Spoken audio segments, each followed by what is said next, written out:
এটা হলো আর্জেন্টিনার লোগো, এটা হলো ব্রাজিলের লোগো, এটা হলো ফ্রান্সের লোগো এবং এটা হলো স্পেনের লোগো। আরে ভাই তুমি তো ভুল বলেছো, দেখো আমি সঠিকভাবে মিলিয়ে দিচ্ছি। এটা হলো স্পেনের লোগো, এটা হলো ফ্রান্সের লোগো, এটা হলো আর্জেন্টিনার লোগো এবং এটা হলো ব্রাজিলের লোগো।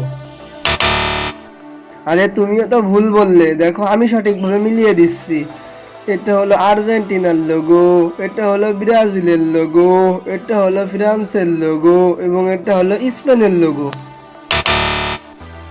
আরে তোমাদের তিনজনের মাথায় তো গোবর পোড়া, তোমাদের তিনজনের কেউই মিলাতে পারলে না। দেখো আমি সঠিকভাবে মিলিয়ে দিচ্ছি। তার আগে বন্ধুরা, তোমরা যদি আর্জেন্টিনা ব্রাজিলের সাপোর্টার হও চ্যানেলটি সাবস্ক্রাইব করে দাও। দেখো আমি এবার সঠিকভাবে মিলিয়ে দিচ্ছি। এটা হলো আর্জেন্টিনার লোগো, এটা হলো ব্রাজিলের লোগো, এটা হলো স্পেনের লোগো এবং এটা হলো ফ্রান্সের লোগো।